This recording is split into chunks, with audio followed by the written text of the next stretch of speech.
Na entrevista do dia com Maria Lídia Flandoli, a força eleitoral das redes sociais nas eleições de 2018.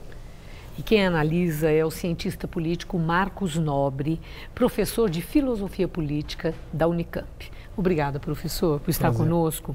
Antes de nós falarmos da política no mundo digital, eu quero falar um pouco sobre o PSDB, até porque ainda repercute aquele artigo do presidente Fernando Henrique Cardoso, que foi publicado no Estadão e no Globo. No seu entender, Fernando Henrique deu um ultimato ao PSDB? Não, acho que ultimato não, mas é um sinalizador de que existe uma maioria no partido nessa direção.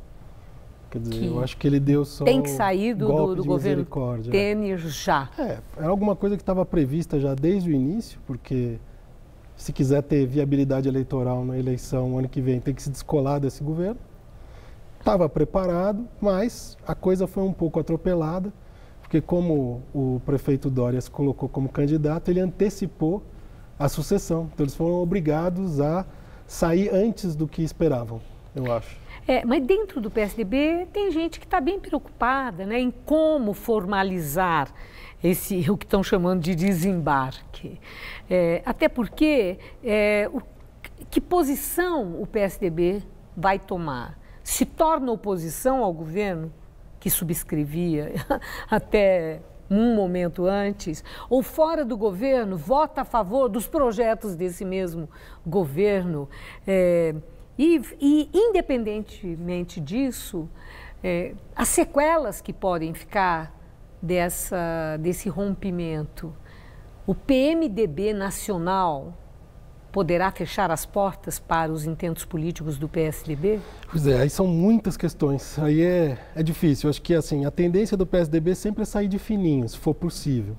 Mas não vai dar, né? Mas, assim, é possível se esse desembarque for um desembarque, por exemplo, depois do Natal.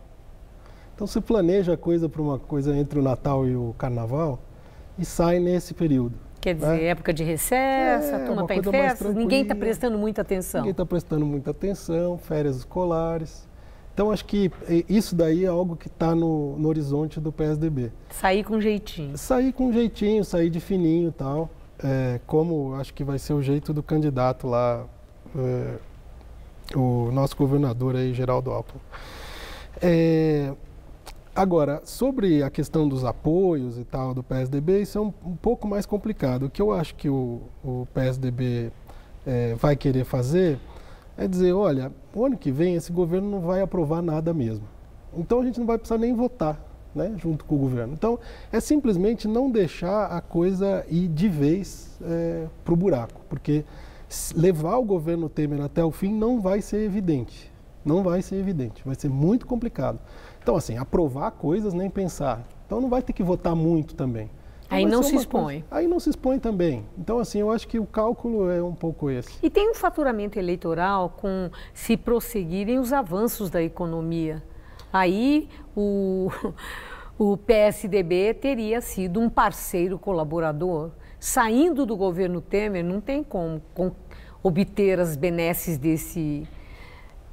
dessa conquista da economia, né? O governo Temer é tão catastrófico que mesmo que exista uma melhoria do ponto de vista da economia, o governo não vai faturar essa melhora. Não. Então, não vai adiantar. Quer dizer, é muito catastrófico. Não será, mas se for perceptível? Então, mesmo sendo perceptível, não será atribuído ao governo. Pela rejeição que ele tem? Pela rejeição que tem.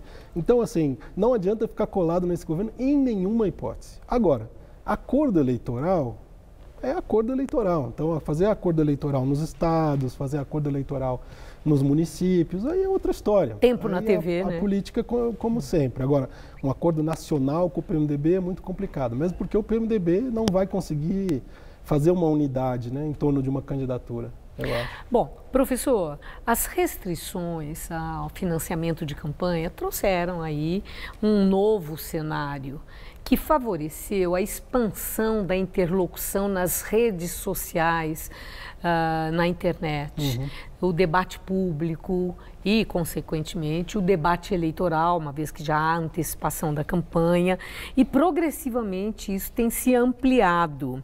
Esse campo de batalha, ele tem como ser bem monitorado, controlado, dá para saber quem que está utilizando o robô, quem que está emitindo as notícias falsas, e quem está usando para o bem. É possível haver esse controle? Temos já os mecanismos necessários para isso? Acho que a resposta clara a essa pergunta é não, não temos. Não temos. Inclusive porque a questão das redes sociais é interessante que ela coloca um problema de autocontrole muito grande. Quer dizer, quando se controla uma notícia falsa, quando se controla robô, é porque os próprios participantes da rede fazem esse controle. Então, é a única maneira hoje que tem eles se policiam. É o autopoliciamento, mas um policiamento coletivo. É a única maneira de você denunciar a notícia falsa, é você ir atrás e dizer, olha, esse tipo de atividade nessa página, ele não é normal, tem alguma coisa errada aqui. Então, tem isso. Provavelmente, no futuro, vão ser desenvolvidos mecanismos para poder controlar, não policiar, mas controlar o fluxo, para que a gente tenha um mínimo de transparência. Hoje é muito pouco intransparente a rede social, né? Bom, dia 11 e 12 agora, vai haver um movimento que já é a 4ª edição, chamado Virada Política. E eu percebo nas redes sociais já, para esses grupos que tratam, né, da questão política, política eleitoral, e são pensadores, são artistas, são empreendedores, ativistas. É bem diversificado o perfil de quem está atuando nesses debates. E esse pessoal quer inovação na política e se acredita um fator inovador. Esses movimentos que estão aí se apresentando como renovadores, eles têm sim chance de definir novos resultados na eleição do ano que vem? Essa pergunta é um pouco difícil, porque de um lado, esse tipo de movimento é o futuro, mas a gente não sabe quanto tempo vai demorar para chegar ao futuro. Então, de um lado, o pessoal da Virada Política é um pessoal extraordinário, que faz isso já há muito tempo, que viu isso antes de todo mundo, que esse tipo de renovação é necessário.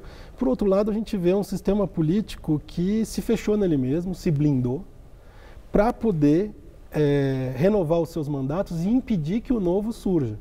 Então, existe de fato um movimento para o surgimento do novo e existe um contra-movimento que vem do próprio sistema político para que isso não aconteça. Nesse embate, é difícil saber o quanto cada lado vai conseguir emplacar.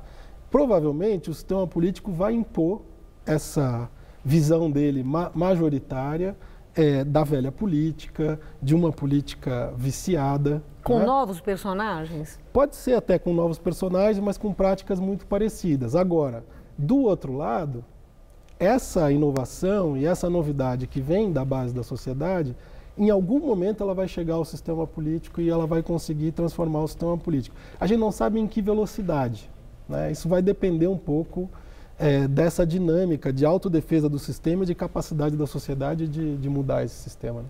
Bom, nós estaremos aí acompanhando e avaliando esses desempenhos. Muito obrigada, professor. Uma boa noite. Foi um prazer, boa noite.